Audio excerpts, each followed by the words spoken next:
Welcome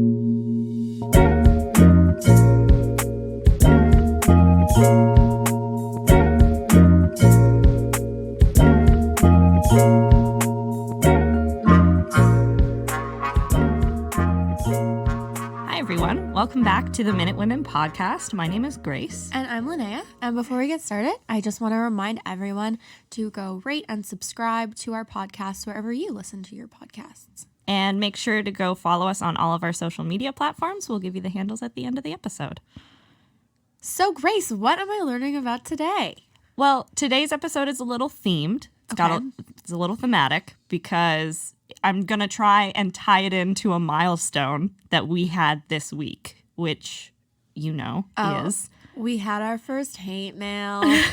Woo, ooh, which honestly, we were like, it was so absurdly mean that it was funny. Yeah, we made it. We were like, we've made it now. Someone out there hates us for some reason. For no apparent reason. And I just want to let everyone know, and because the Heritage Minutes are quite beloved to people. Yeah. We love them, we care about them. I just want everyone, all of our fans, to know that this person was not upset with the Heritage Minutes at all. They think the Heritage Minutes are great. It's us. This was us. They have a serious problem with us. So that's personally. So yes. Thank you. Thank you to that individual out there for helping us reach that milestone. Yeah. So I'm ready. I'm ready to learn how this is all going to tie in. So to commemorate someone condescendingly yelling at us through the internet, I thought it would be a great episode to do the Rural Teacher Heritage Minute, where a young teacher is condescendingly yelled at by a group of men sitting around a table. I think that sounds great. I totally see where you're going with this one. So for people who don't know that minute, obviously, we'll post the link to the YouTube video or the Historica Canada page on that one in the description of this episode, so you can watch it beforehand. Or you don't have to do that, obviously. But essentially, it's a one-room schoolhouse teacher telling a group of men that, you know what's good? Reading. Your son, by the way, he read this really complicated passage, and the guy is like, I don't want to read it. I don't want to look at it. Yeah. Yeah. And then the other guy is just like, why don't you give it a read, John? And he's like, because I can't read. And then, all know very well I can't read. This thematic music plays, and it's like... Yeah. And then it pans out, and the whole scene is based on a painting, which is like a famous Canadian painting called A Meeting of the School Trustees by Robert Harris. Yeah. So there's a lot of directions that this episode could go in, so I tried to kind of blend all these things together. So we're going to talk about education, we're going to talk about Robert Harris, the painter, and we're also going to talk kind of like the mystery that this minute is kind of cloaked in, which is like, is it real? Is that painting real? Is that person real? Is the setting real? Which is a mystery that Tasha Bulger investigated. So she's an assistant conservator. This is a mystery. Who knew this was a mystery? This podcast is everything. Mystery, murder, paintings. Everything that you'd want in an audio media platform. Yes. Grace. What? It's a Minute Women mystery. Ooh. We could have a new series. We're like two Nancy Drews at the same time. Oh my gosh. Like the Hardy Boys. We're like the Hardy Boys, but girls. The Hardy girls. I was going to say, women. You can be Nancy, I'll be Drew. Okay. But yeah, so it's kind of the mystery of the painting is it real? And so Tasha Bulger, who is an assistant conservator of paintings at the National Gallery of Canada, tried to solve that mystery of whether or not the setting is real. She was assigned to conserve the painting a few years ago. Okay. And as she describes, the painting is set in a one-room schoolhouse in Prince Edward Island. So we do know where it takes place. Oh, on the Gentle Island. Yeah. The rural teacher, she's standing and she's speaking down towards her audience, who's a group of kind of like modestly but well-dressed men, and they're all sitting around a table. And these men are local trustees of the school. So school trustees are what we would have now as like a school board. Yeah. So they determine curriculum and money and all of the business side behind the school. So Robert Harris, who painted this particular work, described in a letter to his mom that the teacher is a townie, meaning that she's not from around here. Okay. But he never says what the conversation is that they're having. So that's not in any kind of written documentation, though it now is kind of looked upon as like an early feminist piece because it's a woman talking down to this group of men. I'm also interested that it was painted by a man. Yeah. Like in that time. Yeah, and it's also really interesting because we'll go through kind of his career, but when he's one of the most famous painters in Canadian history, especially during this time. Yeah. And this is at like the height of his career. Yeah. So like, as we'll get into, he paints portraits for like some of the most powerful people in the country. And while he's doing that, he's also decided to paint this particular work, which he was known for painting people. So he's a portrait artist. Yeah, definitely a portrait artist. He liked painting street scenes and common people, but this would have been kind of outside the realm of his other works. Like the piece that he's most known for, especially around this time, he painted it, I think in kind of the same 5-year period, was the Fathers of Confederation, right, which is like that big painting of all of the men at I think it's the Quebec conference. But as Bulger says, this painting kind of has this longevity because the tension of the painting really resonates with a lot of people. And the conservator, she herself is from PEI, and she says it's exactly the type of local drama that Islanders love. So she's like, people love this painting because it's far more relatable. Yeah. And so she investigates whether or not the scene that is depicted is actually real. So it was suggested in Moncrief Williamson's book, Island Painter, The Life of Robert Harris, that the painting is based on true events. Okay. It's also his article in the Dictionary of Canadian Biography on Robert Harris that I use as a major source, just to give him credit for that. So apparently in August of 1885, Harris met with a Long Creek school teacher by the name of Kate Henderson. And in the foreground of the painting, you can see Kate Henderson teacher written on one of the slates in the foreground. So that is the protagonist of the painting. And apparently she told Harris this anecdote of she's having trouble with the rural local trustees of the school board in PEI. Right. And she's essentially trying to adopt new techniques and new subject matter. So according to Williamson, Henderson told Harris kind of an anecdote that she's having trouble with the school trustees, right, and that the big problem she's having is introducing new teaching techniques and subjects into the classroom, and they're giving her a lot of pushback on that. Okay. So in addition to having her name in the foreground of the painting, there's also a booklet that says Pine Creek School, which is a fictional school based off of the Long Creek School that is mentioned in Williamson's account of Harris painting this. However, so Bulger, the conservator at the National Gallery, she dug through annual public school and education reports and census data from the 1880s, and she can't find any evidence of a Kate Henderson who taught at Long Creek during this time. Oh, wow. So she does find a Catherine Henderson, who is a teacher, but she never taught at Long Creek.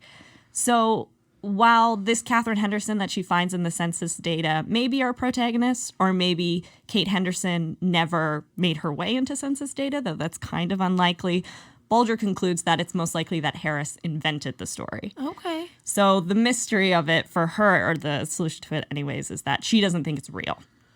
Okay. But that goes against Williamson's account where he says it is very real.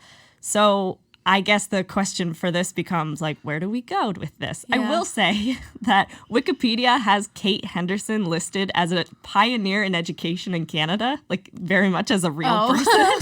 So I think someone should go edit that. I don't know how to fix Wikipedia. I'm not computer literate enough to edit Wikipedia, which is probably not a good sign. But the painting kind of represents two stories. So we're going to talk about the story of the artist who painted it, and then also talk about the day-to-day struggle that he is painting, which was a very real problem in a growing country that's extremely rural. How do you educate your population? Yeah. So we're going to talk about Robert Harris and his painting and early education in rural Canada. Boop, boop. Coming up next. Minute Women. So William Harris, a Welshman, he visited Canada in 1854. So specifically, he visited Upper Canada. William had been raised with the fascination of becoming a gentleman farmer. However, in his native Wales, that was highly unlikely. Okay, so what What's a gentleman farmer? What makes you a gentleman farmer as opposed to just a farmer? So in our Irish Orphans episode, we talked about tenant farmers. Yeah. So those are the people, they don't own the land. Right. They rent the land and they just get a cut of whatever is produced. Right. Gentleman farmers tend to own land, and so they kind of have more income based on that. And also landed gentry is the most significant way you can make wealth and make money during that period of time. So he wants to be landed gentry. He wants to own land and farm the land. Right. But in Wales, as in Ireland, that's very difficult because there is not a lot of land. William was also described as being unqualified for any trade or profession and ultimately was just an impractical dreamer. Historians are brutal. Really what I've learned from the cutthroat. Minute Women podcast is that historians are just like, We're just constantly trying to feel better about ourselves. So we're going to put they're down just anybody like, we can. this guy sucked. He's so impractical. He has no trade or profession. He's such an impractical dreamer. But if William emigrated to Canada, he would have a better opportunity to become landed gentry because there's more land and less competition. Right. So you have a better chance at owning land if you come to Canada, which is the big thing that draws the vast majority of immigrants.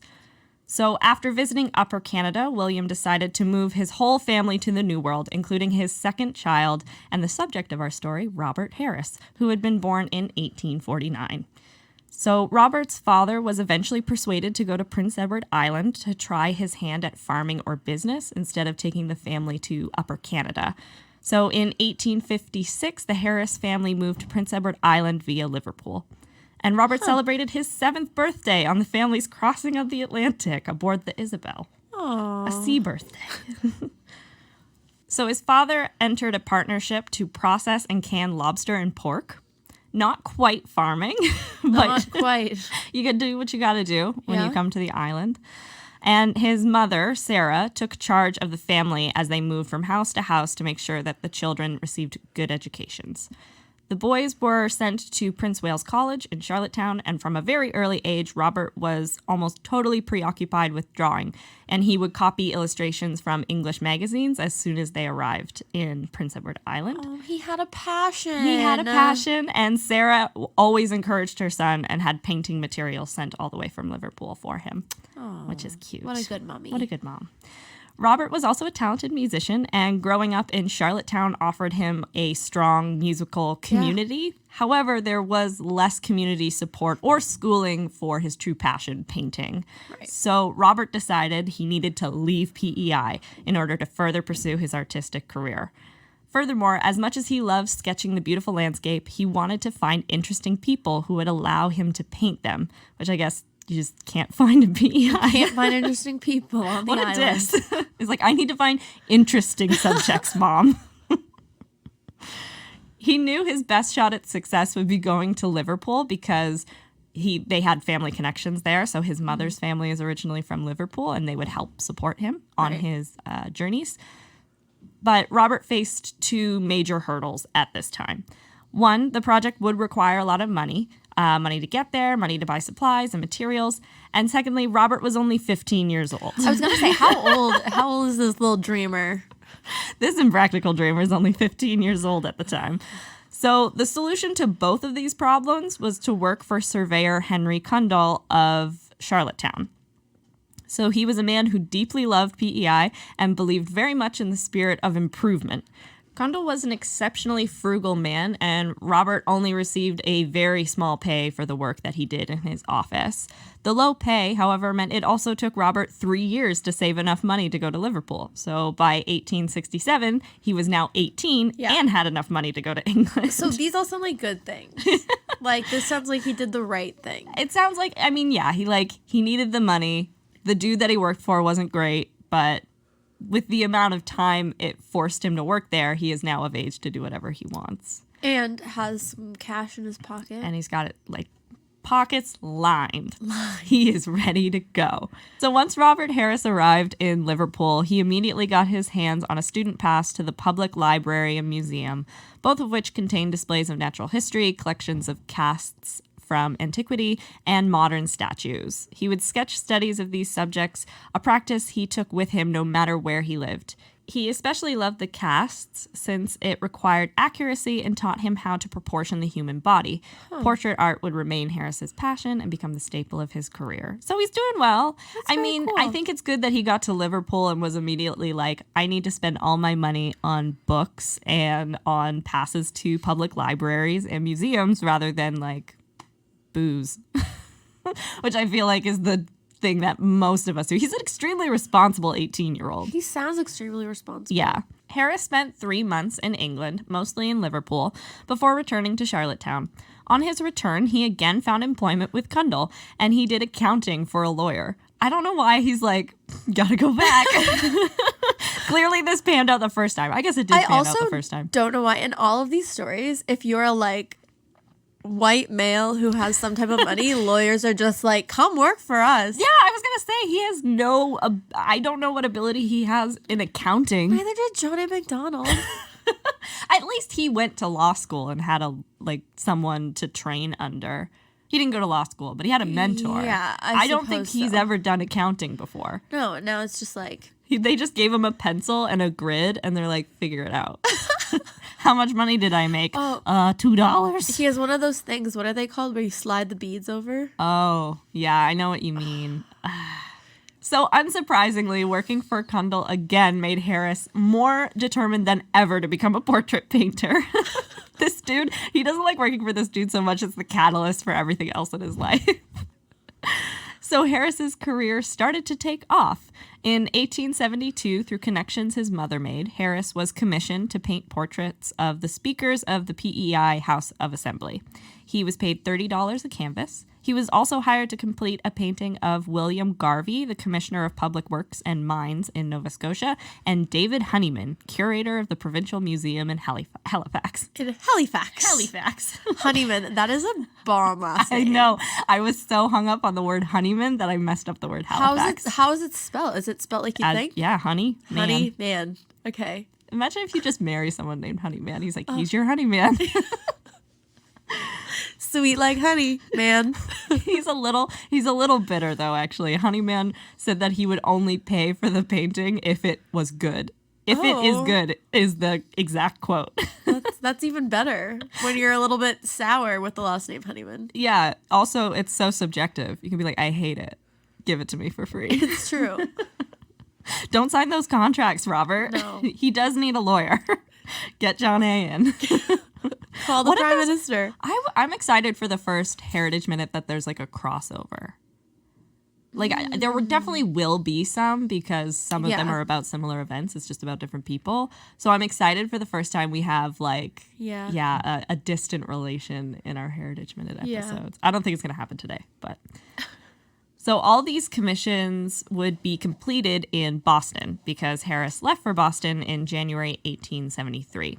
His time in Boston closely resembled his time in Liverpool, so he's spending long days and nights in public museums and galleries, sketching the paintings that were available to him to study. Okay. Which it's always funny when you go to, because I don't think it's really a common practice now to go into a museum and see people sketching. But I visited Philadelphia, and every single museum there were students sketching something. Like I don't know if it's just like we don't have a big art school here, but like, even if you go to, like, Musée de Beaux-Arts in Montreal, I've never seen people in there sketching. I think one of the things is, it's not that, because we do have NASCAD, which is the Nova Scotia College of Art and Design. I think I got the acronym right. You're in the ballpark. Sorry if I didn't. But I think it's just that we don't have a spectacular art gallery. Like, the Art Gallery of Nova Scotia is I feel like, more focused on almost, like, heritage. I think that they have a specific audience that they're targeting, and that's not a problem. Like, I think the museums that I typically see people sketching in, it's like a Rodin museum where you have these big statues that you can sketch out, and that makes it great for anatomy and things like that. That's the thing. I don't think people are in museums to sketch paintings on the wall. They're there to sketch sculptures and... Sure. Sketching a Maud Lewis doesn't really help you, I don't think. No, that's not... Exactly. Cool exhibit, though. But yeah, because it's same thing as you talking about Philadelphia. When I was in New York at the MoMA, people were just sitting around everywhere, just like sketching things. Yeah. During this time, he also illustrated some books. So he illustrated for the publisher Shepherd and Gill. So what he enjoyed drawing the most, however, were the life subjects at the Lowell Institute. So 4 mornings a week, he attended Dr. William Rimmer's classes in art anatomy. So those are the ones where it's like a nude life model and they're sketching them. He drew naked people. That's what he enjoyed the most. Ew, gross. We're going to get really like juvenile in this episode. It's not the Minute Women anymore. It's the Minute Girls. Minute Ladies. Minute Ladies. I'm a lady. Silly goose. So in the afternoons and evenings, he would draw either in his lodgings or at the Boston Athenaeum. But such intense work was taking its toll. The eye strain eventually meant he couldn't work at night at all. He wrote his mother, "I can work all day without feeling any inconvenience at all, but I cannot do anything at night." A specialist he consulted ordered Harris to go home to PEI and rest for at least 6 months. So in the April of 1874, Harris returned to PEI, but his time there was extremely short, and by the end of that 6-month period, he was straight back in Boston. Oh, I thought you were going to say he died. And then that was it. Yeah, you were like, but his stay was extremely short because he did. I love that's the expectation that I've established for all of these stories. Yes. Because everybody's dead. Everybody's dead. As soon as I get attached to someone just a little bit, it's like, oh, no. Yeah. Remember, they're dead. It's such like an ironic fate for him. 'Cause he's just like, he loves painting so much that it's ruining his ability to paint. Like he can't see anymore at night. He can't paint at night anymore. Harris is solidifying himself as an artist during this time, though. So he ends up spending 2 years in Boston, and his style of portraits was greatly influenced by the type of art that they're doing there. So that art, it falls into the Barbizon school, which emphasizes realism. So if you look at his paintings, they're very realistic portraits. Yeah. He also became really well known for detailed eyes. So that's like his calling card, which again, ironic because he has bad eyes. Maybe that's why. Maybe that's like a... He's just trying to compensate. Yeah. I'm going to draw the most accurate, beautiful eyes because mine are broken. Yeah. I'm very sad about it. I'm sure that's exactly what he sounded don't like. Look. Is that a song or is that just your song? No, that's my song. Okay. Yeah, I'm a songwriter on the side. So in October of 1876, Harris had saved enough money to move back to England. We're just going all over the place. He is just jumping around. It's mostly him just not wanting to be in Prince Edward Island. But just like I have to keep reminding myself when I listen to these minutes and you're like, yeah, they like went from here to here to here to here. Like that's not like us. That's not like, oh, you just hop on a plane and it takes 4 hours to get where you want to go if it's far away. Like, yeah, for sure. And he's lugging more than the average person too. I think he's got to take all of his art supplies and stuff with him. And I don't see any like evidence that he's traveling with people. Like he just kind of goes by himself, which is scary in its own right. Yeah. I think about when I moved away from home and I was like not good at it. I was very much not good at moving away from home, and I was like calling home every single day. Imagine if you don't have like the phone to like call people that you like know and love. That'd be sad. Anyways, moving on. He's moving back to England. So his intention was to continue his self-education by studying works and copying paintings at the National Gallery while financially supporting himself with commissions. And most of these commissions are coming from his hometown. So it's people from PEI commissioning him. That's really cool. So they'll mail him photographs and then he'll turn them into portraits and mail them back. That's so cool. But I love that it's his home community that's just like, oh, the Harris boy. Yeah, exactly. He's a good painter. Yeah. Yeah, he's really figured it out. Just sit there for a minute, love. Well, there you go. We'll send that to the Harris boy to paint, yeah? Now we're going to send this in the mail, and the mail will get to Harris, and Harris is going to get the picture, and then he's going to paint it. And mail it back. The process. Harris became frustrated with the National Gallery, however, because it wasn't very accommodating to students. So students were only allowed to set up easels on 2 days a week, on Thursdays and Fridays. So on those days, all of these hopeful student artists flood the galleries. And so you're like fighting elbow to elbow to get any easel space. So he found working in the flooded galleries really difficult. Okay. And so eventually he decides that he's going to enroll at the Slade School of Fine Art, and then later he attended the Heatherley School of Fine Art. But schooling just wasn't for Harris. So he's just like, I can't work with these people in this crowded gallery. I can't work in this confined school setting. So what he decides to do is that he's just going to go to Paris. So we're off again. Oh, okay. This is casual. our 4th country. Let's just go to Paris. 5th, actually, if you include Wales. This one's globetrotting. So he's off to Paris in October of 1877, and there he joins up with a group of young painters who all work under Léon Bonnat. So while in Paris, Harris adopted not only a really strong work ethic, but he started using more rich colors, and he fell in love with some more impressionistic techniques. So Look at him go. I know. He's like, it doesn't have to be photorealistic. We're going to do some impressionistic stuff. We're going to use rich colors. Also, I've got all these cool Paris friends now. He's cool. He's cool. He's living it. He is a typical young man in Europe. He's a typical young man. He loves the French lifestyle and customs. Probably loves the French ladies. There was one problem, though. Uh-oh. The Paris sun. Which I've never heard of anyone complaining about how sunny Paris is. Yeah, no. But for Harris, his eyes were increasingly bothering him, and he found that the sunlight of Paris aggravated his eyesight troubles. He thinks the sunlight of Paris is different than the sunlight I guess it's just like of other areas. England's real cloudy. PEI is probably kind of cloudy. And Boston, cloud central. But Paris is just blazing heat constantly. I guess that's to me, it was just so strange. I was like, I don't think the climate of Paris is all that different from the climate of Boston. no. It's not England the desert. It still rains in Paris. Like Yeah, I mean, I visited Paris. It wasn't like sunny every day. no, And it's also October. It's like over the winter months. he's a whiny baby. Oh, my eyes hurt. Oh. I need to go home to my mom because my eyes hurt. So it gets worse. So Of course, it gets worse. So he was so passionate about his art that he refused to read. So he's like, I have to save all of my eye strength for painting. Wait. His whole life, or did he know how to read? So he knows how to read, but Right. as an adult and as his eyes start to bother him, he refuses to read. So in Boston and Charlottetown, it wasn't a problem because he could always find someone to read for him.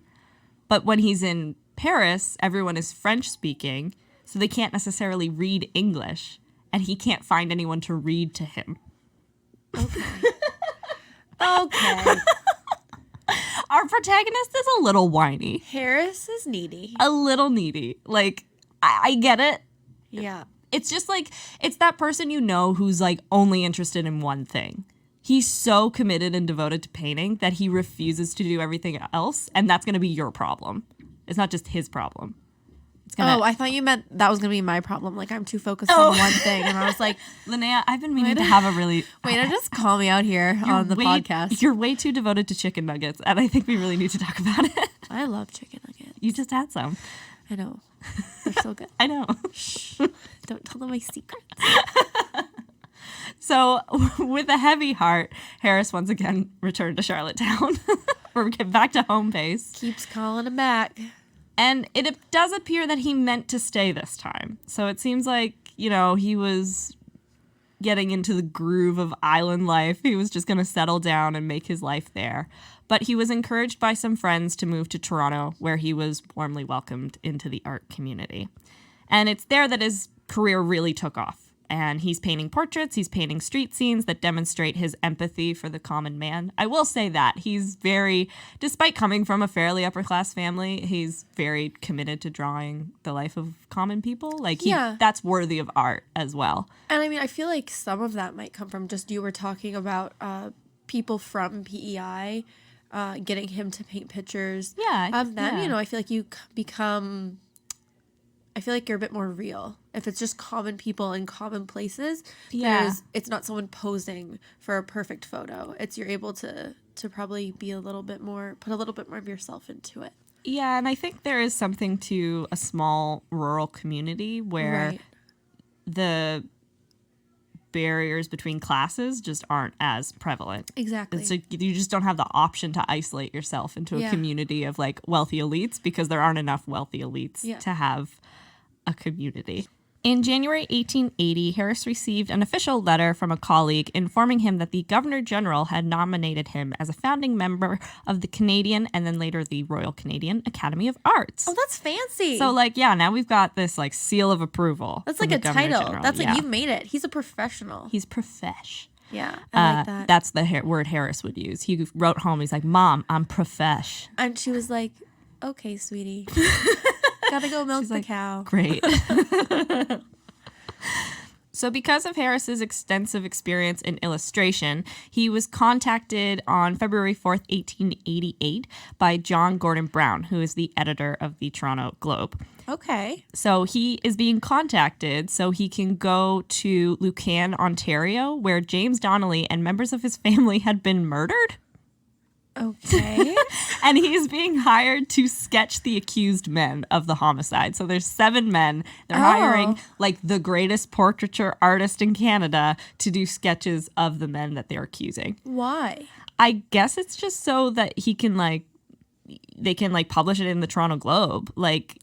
I suppose, So rather than photographs, they're going to put the sketches of the accused men. It seems aggressive to do all 7 though.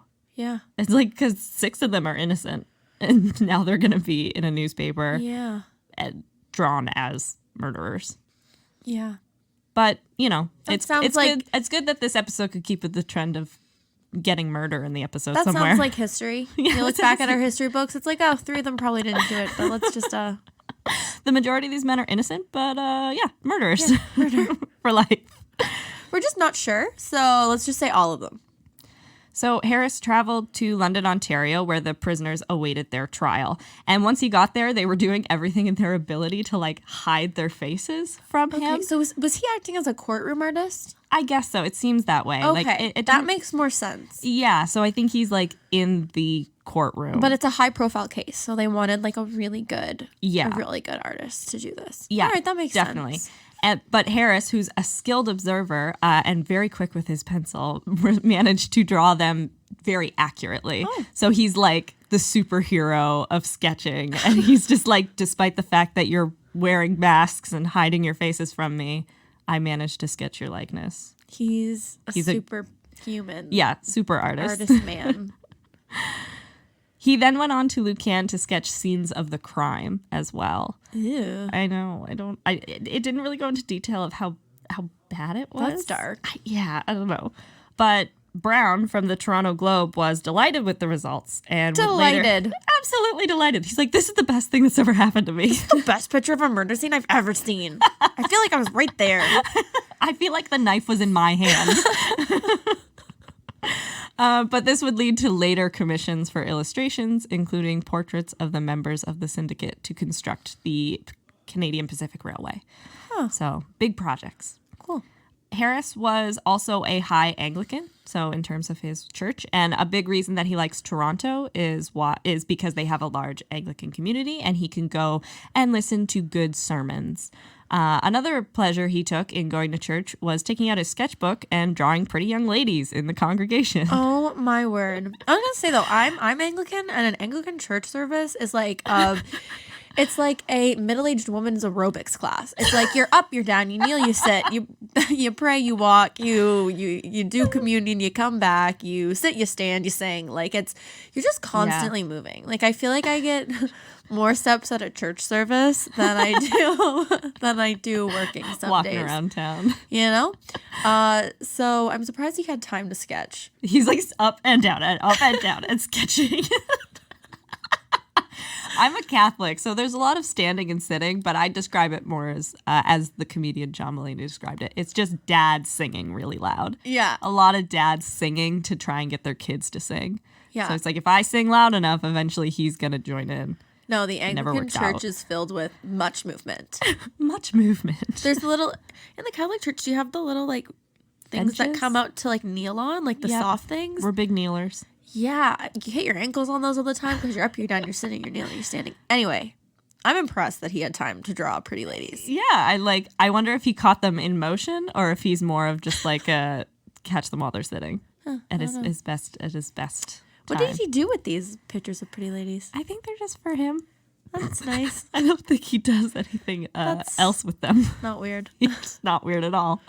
So Who wrote that? But do you know what source that's from? that's from funny. the Williamson article. That's funny. He has a very detailed account of his life, and like because like Wikipedia is usually where you start to try and find some other sources. Wikipedia has maybe 2 paragraphs. This Williamson guy wrote a whole book and this article, and this article is like a solid like 18 paragraphs. Maybe? Obsessed. I love it. Obsessed with Harris. Yeah.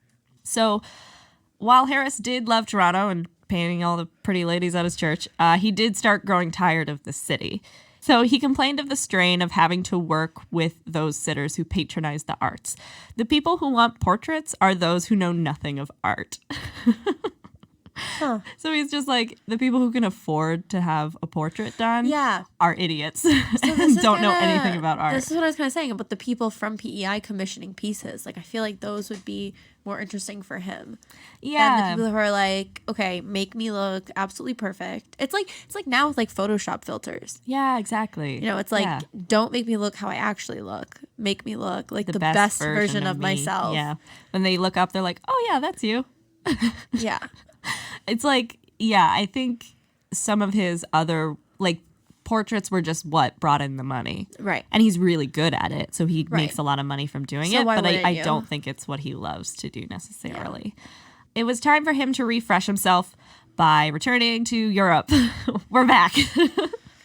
Of course. So after finishing the portraits he had in hand, he disposed of several unsold paintings through public auction, returned to Prince Edward Island, and then sailed to Liverpool in October of 1881. Of course he did. And it was on this second trip abroad that, or I guess it's his third trip abroad, Harris planned his masterwork, The Fathers of Confederation. Okay. So we're kind of entering to the high point of his career. Yeah, and that's kind of a crossover. Yeah, I think so. Also the CPR. We talked about Canadian Railway a little bit. Because, you know, our first Prime Minister, John A. Macdonald, loves trains. Loved. Because he's dead. Because they're all dead. But all those fathers of Confederation, dead. Really dead. Harris, spoiler alert, dead. What? Those people that got murdered, dead. They're super dead. So dead. So Harris returns to Canada, working closely with the government to complete several different projects. This time he's living out of Montreal. He was told by colleagues that he would like Montreal a lot more because it's more European in flair, which is probably true to this day. Yeah. Friends found lodging for him at a boarding house of one of their widowed friends. So he has friends who have a friend who's widowed, and she runs a boarding house. And she also has an extremely attractive 23-year-old daughter named Elizabeth Putman.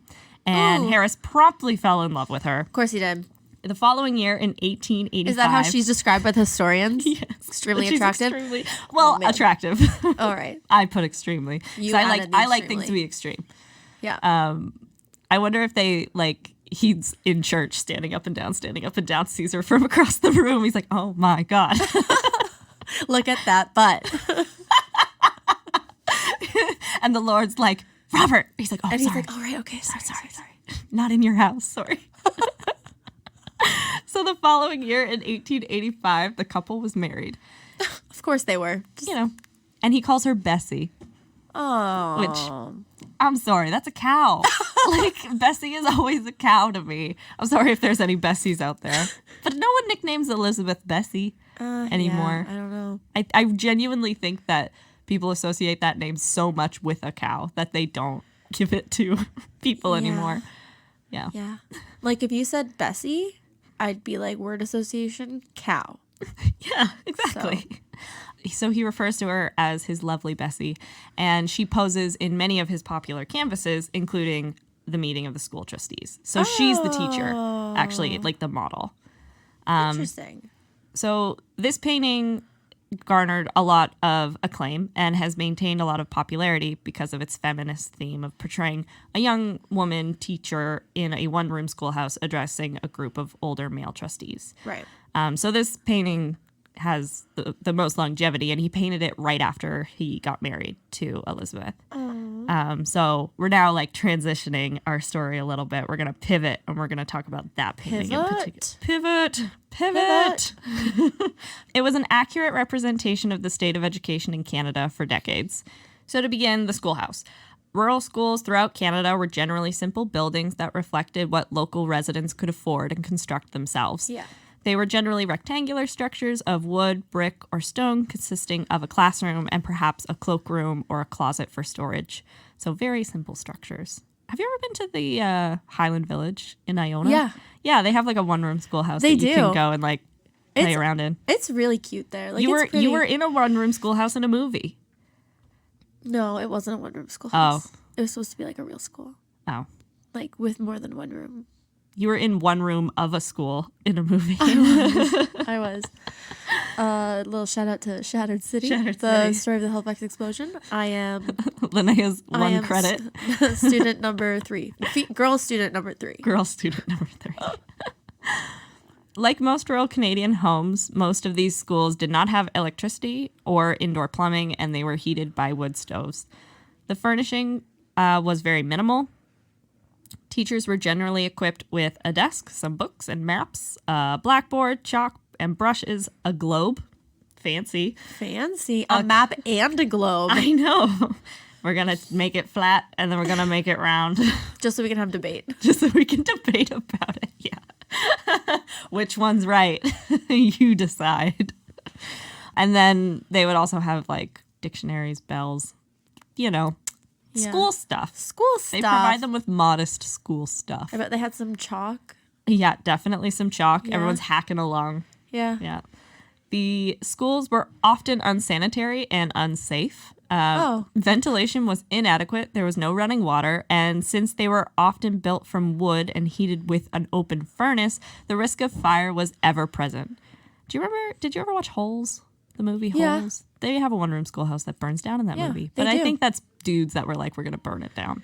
Yeah, I think that was... But that imagery Yeah. everywhere in Canada. That's a plaguing schools. That's a really great book. The book is really great. I've actually never read the book. Yeah, that's... But this is a common theme of I our was friendship. just going to say, yeah, a little sidebar. I've read the book. Grace hasn't. Yeah. Always. Despite me doing the research for this, I'm really Yeah. unread. In these unsanitary conditions, the risk of contracting a contagious disease such as diphtheria or typhoid was really high, a situation that was exacerbated by factors such as overcrowding or when human waste seeped into the wells. Yeah. Because the past is terrible. People who are like, I want to time travel. No. Yeah. Just read any accurate description of the past. You're just like, nope, that's not for me. Nope. Harris also accurately represented the often tense relationships between teachers and their board of trustees.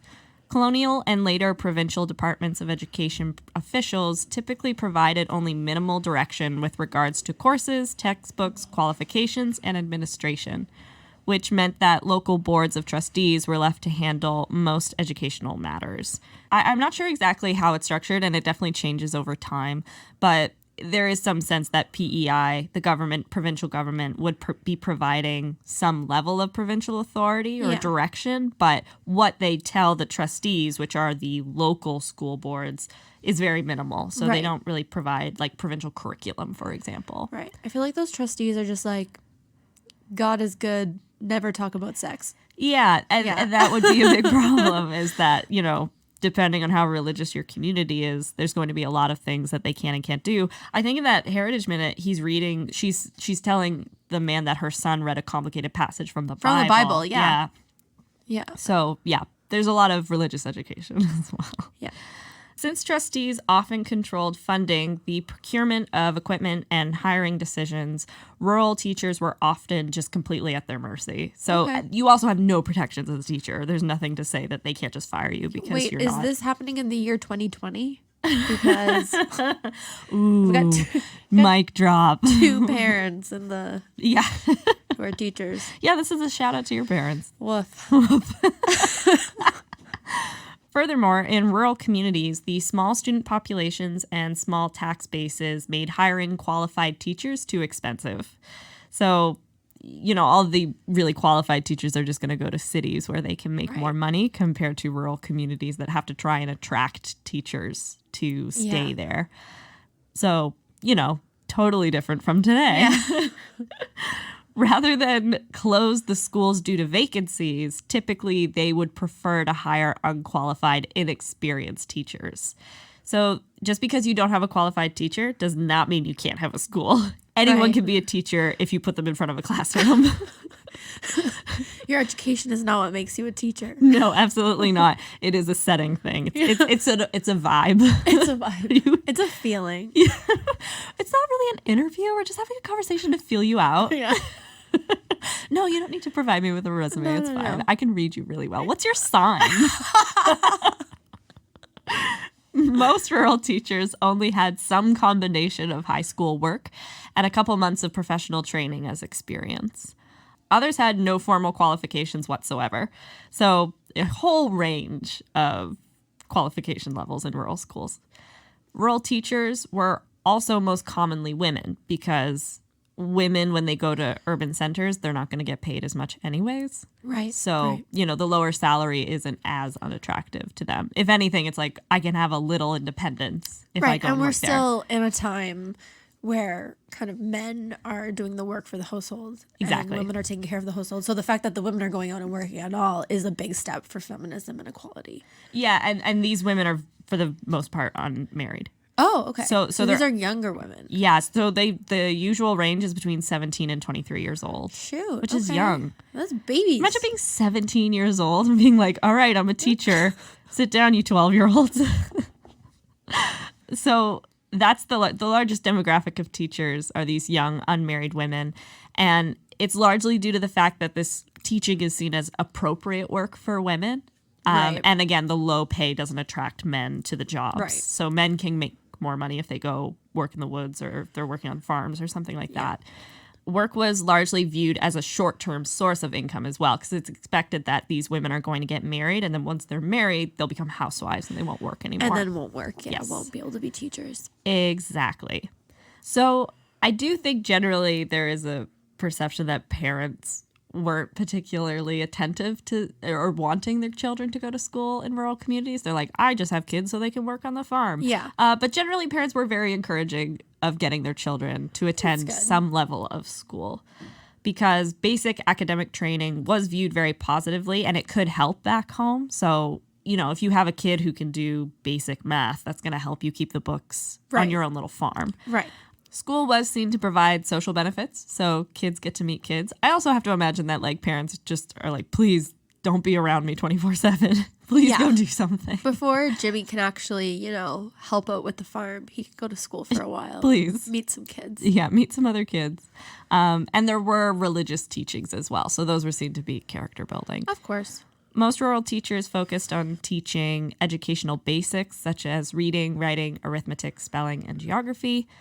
Organizing such lessons was a huge challenge, though, because when you're in a one-room schoolhouse, you have kids of every single age in the same Right. room, and so they all have different abilities. And so your day would largely be structured around teaching one specific group Yeah. something, and then the rest of the kids have some kind of independent work that they're doing. Right. And so really you're usually as a student getting one lesson a day, and for the rest of the day you're practicing your writing or you're practicing your reading. Yeah. And so- probably helping out with working with the little kids. So if you're Yeah. one of those 12-year-olds, you could be helping a 6-year-old with their math For problem. sure. And they're also supposed to be responsible for lighting the wood stoves in the Right. morning. They're supposed to be keeping the building in good shape. So they're doing small repairs, they're cleaning the school, and they're helping to supervise smaller kids on Right. their breaks and on their lunch. However, school attendance was a huge problem throughout rural Canada. There are several factors that would have limited a child's ability to attend classes, including the need to help their parents with work, so particularly farming during the harvest season. That's why we have summer vacation. That's Yeah. a holdover from that way of Yeah. life. Snowstorms, poor weather conditions also meant it was hard, and often schools, there were long, arduous treks to get to these rural communities. Uphill both ways, barefoot in the snow. Yeah, absolutely. Not to After mention, eating split pea soup for a week. My grandfather's story. after I worked hard days in the field, I would walk both ways uphill to school. Yeah. But barefoot. Barefoot. Always barefoot. And there's a meter of snow on the ground. Yes. So Harris kind of captures the tense relationship that would have taken place in these schools. And the restoration work that Bolger did at the National Gallery on this particular piece revealed even further tensions in the relationship. Okay. So before her restoration, you couldn't read the things that were in the foreground. So the thing that shows that her name, Kate Henderson, is on the booklet. It also shows that there's inscriptions on the slate that says School Trustees. So it's cut in half. So it would have said School Trustees, but Okay. the slate board is cut in half. So School Trustees meeting next day. So this was meant as Kate Henderson is preparing for this meeting. So she knows this meeting is coming, and she knows that she's probably been prepping for it for a while. As Bolger wrote, although Harris left the details of the meeting's conversation to speculation, we can be certain that the trustees' response represented an overall unease towards change, whether the changes occurred in government, on the homestead, or in a one-room schoolhouse. So in that sense, even today, we still have a lot in common with the characters portrayed here. Originally, Harris wanted to call the painting Meeting of the School Trustees of a Back Settlement School, the teacher talking them over. So that was the original full title of the painting. They got cut down. I was going to say, that's a bit long, but also like snap. Yeah, talking them over. Yeah, I like that. Yeah. So obviously talking them over means that she's trying to convince them of something. Yeah. Or she's trying to initiate positive change. Yeah. We're hoping. Over time, one-room schoolhouses became unfeasible and were steadily replaced by more centrally located, larger schools. This was made possible by the expansion of roads and the increased accessibility of cars and buses in the 20th century. Harris, one of the individuals who commemorated the contribution of these teachers to Canadian society, continued to find success after 1885. So after this painting comes out, he kind of continues to work, and he becomes a very prestigious artist in Canada.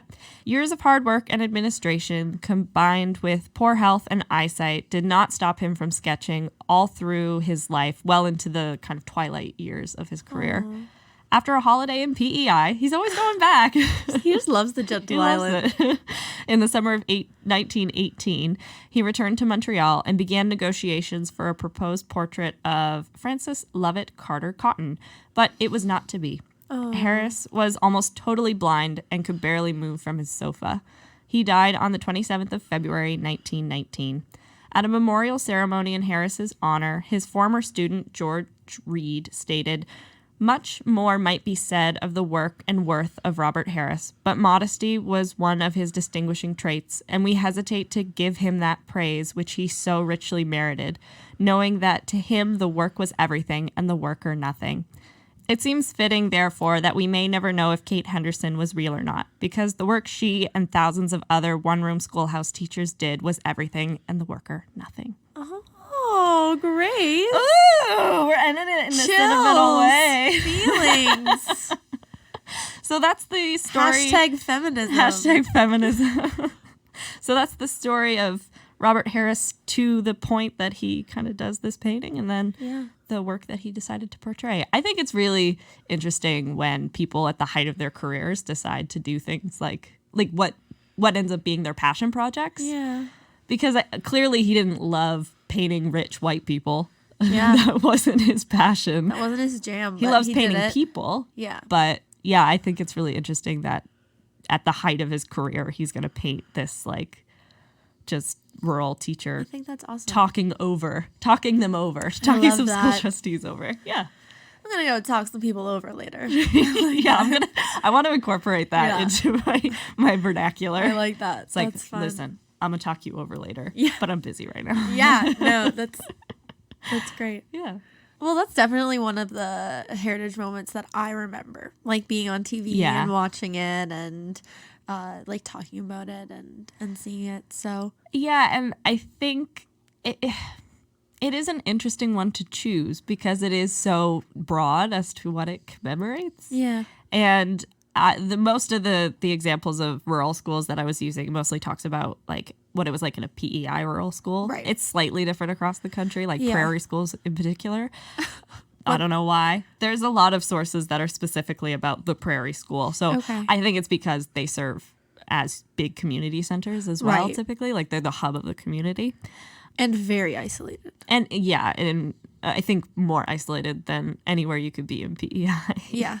But yeah, it's an interesting Heritage Minute because I think it's almost more motivated by the painting. Right. Like, you really want to commemorate that painting. And again, that painting is in a stamp. That painting was like... And they commemorate that painting in like a moment in this Heritage Minute. Yeah, they like, at the very end, they like zoom out. And it's like, I love the last scene because it's like the guy who's just got called out for being illiterate puts his hand, like his fist down on the table, and then it zooms out. And then it becomes the painting. Very dramatic. It is. But yeah. It is. Yeah. Well, thanks, Grace. No problem. That was a fun one. Yeah, it's not too bad. There was murder. There was definitely murder in this one. As soon as I saw that, I was like, "Phew, okay, everything's going to be fine. Everything's good. We have something to ground us in. Somebody dies. Something we're familiar with. Yeah. Well, thanks for tuning in, guys, to another week of the Minute Women podcast. I just want to remind everyone to just go give us a follow, rate, and subscribe wherever you listen to your podcasts. And you can follow us on Instagram at Minute Women Podcast and Facebook, the same handle. And we also have a Twitter. We, again, have not been super active on Twitter. We're going to get better. We're going to get better. It's at the Minute Women. Yeah. Just at the Minute Women. So yeah, you can follow us and see what we're doing in between episodes. And make sure you leave us a comment saying what minute you want us to do next. Yeah. Thanks, guys. Thank you.